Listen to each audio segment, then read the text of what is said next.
Yo, what's going on, guys? It's your boy. Welcome back to another video. Today we're going to be talking about the new David Leitch movie currently out in theaters, The Fall Guy, starring Emily Blunt and Ryan Gosling. This movie was ridiculously fun, and I had a great time with it. Let's talk about it. Modern Movie Review.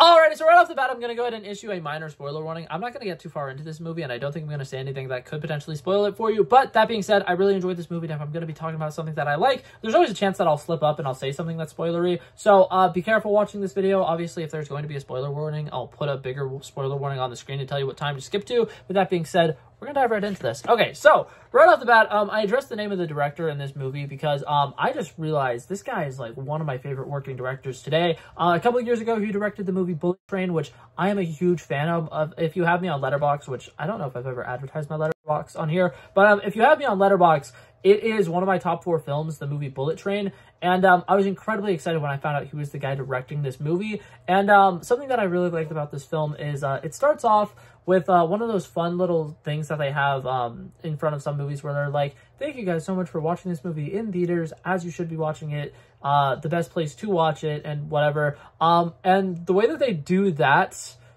is so entertaining. I'm not going to like explain it too much, but whenever you go see this movie, if you're going to see it in theaters, just know you're getting a fun little funny like 3-minute intro to the movie from the director and Ryan Gosling, and it's hilarious and it's fantastic. But I really like his direction style, and I really like the way that he uses music in his movies, and I really like the way that he films certain action sequences and stuff like that. So overall, this movie, incredibly fun. The cinematography and everything for it was great. The way that it was shot was fantastic, and it's just visually a very appealing movie.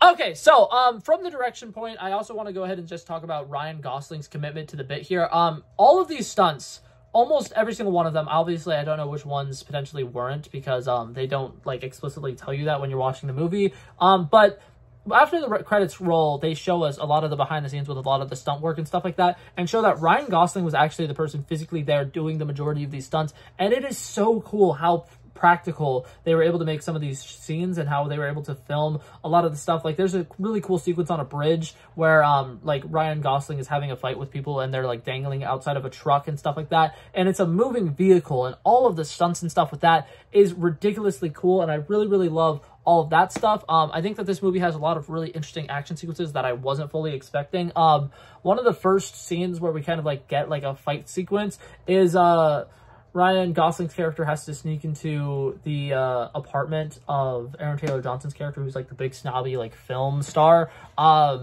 And whenever he gets there, there is a woman with a sword who's just going absolutely crazy on him. And they're going really hard. They're fighting like all over the apartment. They're breaking literally everything in this apartment. And eventually the person gets really close to stabbing Ryan Gosling's character, and it like hits a wall. And then Ryan Gosling goes to take the sword out, and he breaks it, and he realizes it's just a prop. And he's like, what is going on right now? And he finds out that the girl who was attacking him was actually just an actress, and she wasn't actually like trying to kill him. She was just like, why are you messing around here? You shouldn't be here right now. So she was just like threatening him like in a fun little way, and it was a really cool scene, and I loved everything about that. And that was a really cool just like early on action sequence.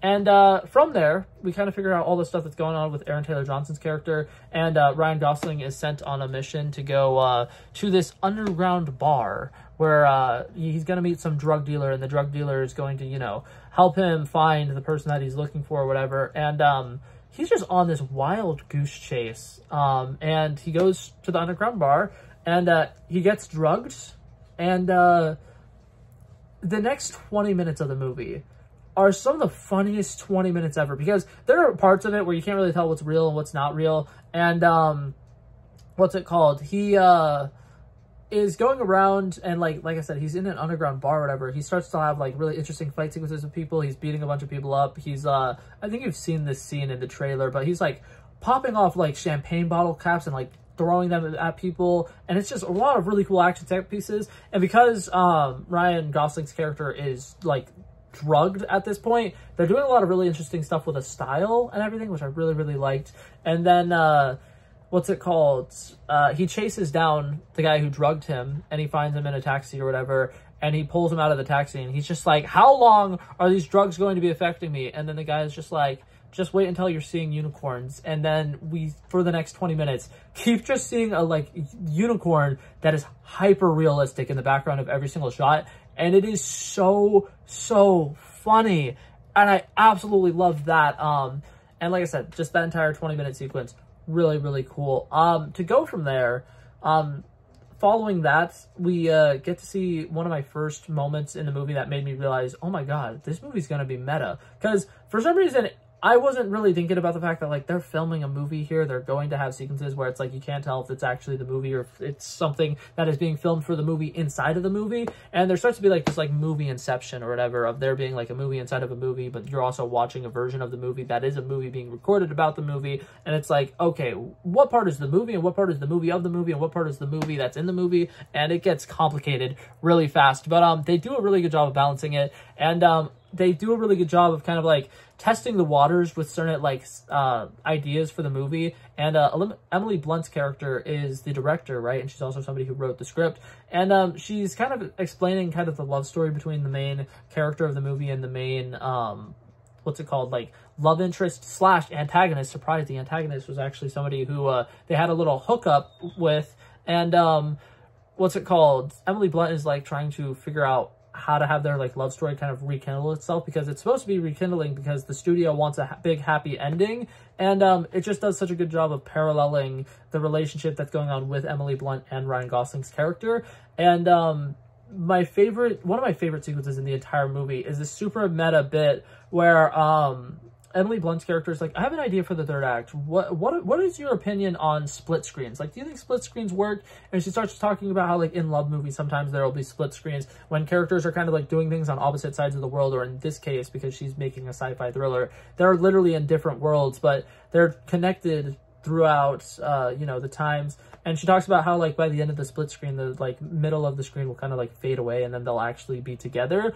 And whenever they start having this phone call about it, the movie switches to doing one of those split screens, and you'll see Ryan Gosling on the one side doing whatever stuff he's doing, and then you'll see Emily Blunt doing the stuff that she's doing. And it's really fun the entire way that they shot that film and the way that they did all the cinematography and everything for it. And whenever they were starting to have moments of the scene where things were getting a little bit more intimate, they would like zoom in on their facial expressions and show that they're like looking at each other like through the little line in the screen.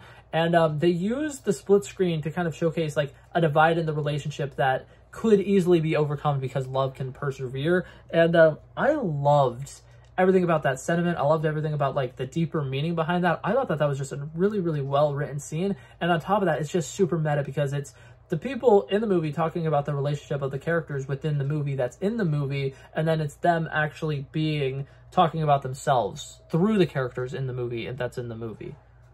Did any of that make sense? Are you still with me? I hope so. But yeah, that stuff was cool. Then we get to see a lot of like really cool stunts and stuff like that. We get to see some really fun choreography for a lot of the like action set pieces and stuff like that. We get to see them fighting in front of the Sydney, like, is it called the Grand Ole Opry House? I don't know if that's right or not, but the giant building in Sydney that's super iconic, and it's in any movie ever that's taking place in Australia. But yeah, we get to see some fun action sequences there. We get to hear her explain how she has this beautiful vision for a fun oneer. And I like that because one of the first shots we see of her as the new director is a long one shot where she's talking to this person who's complaining about like pyrotechnics. She's talking to this other person who's like, we should just do this during VFX because in VFX I can make it look super realistic and it's going to be super fun. Just let me CGI it. And Emily Blunt's like, no, we're doing this legit. It's going to be authentic. It's got to be real. And then there's like another person who's just like an assistant who's like chiming in with like, oh, what if for the third act we do this like really cool big twist? And it's like all these different people just coming up to Emily Blunt and giving her a bunch of feedback and telling her a bunch of different things. And it really does a good job of showcasing how the director needs to be in control of so much stuff that's going on, because like a lot of people don't know this, but a lot of movies, even if the movie only has like 7 or 8 characters, there are like 20 to 40 people on set at all times. And it's a lot to keep up with. It's a lot to keep track of. And they do a really interesting job of showcasing that in this movie. But yeah, I really like that. I really loved a lot of the like stunts behind the scenes stuff with like the stunt coordinators and like how they're keeping the stunt drivers actually safe, and the way that Ryan Gosling's character is taught to like always give a thumbs up. And by the end of the movie, he'll have a line where he talks about what the thumbs up really means, and like it gets deep. It gets really emotional. I'm not gonna lie. I'm not gonna spoil that for anybody who hasn't seen the movie. But there's a like little line or monologue that he has that is just insanely touching, which I absolutely love. And yeah, so those are all a lot of the main things I wanted to talk about. I have a couple last things that I want to touch on. David Leitch, the guy who directed this movie, used a cheat code. For one, all of the needle drops in this movie are incredibly good. There's a lot of really great songs in this movie, so I do want to shout that out. But specifically, they use the song Staying Alive Again. It's in the soundtrack for this. It's also in the soundtrack for Bullet Train. That is my favorite movie of all time. So I realized part of the reason why these two movies are incredibly good to me are because they're reminding me of my favorite song of all time, which that's neither here nor there. And then on top of that, if I'm going to talk about things that I really like that make this movie even better for me personally, Winston Duke. Oh my God, put him in every movie. He is so good. He's so charismatic. He's so funny. The action sequences where he's like beating people up is so fun. I literally love everything about Winston Duke's persona in this movie. I think that he's a great character. I think that he has a lot of really great action movies. And like I said, I would just love to see him in more stuff. He is fantastic. But that being said, if I was to give this movie a final rating, I definitely think it is one of the better movies I've seen this year. And I think that it's kicking off the blockbuster season off on the right foot.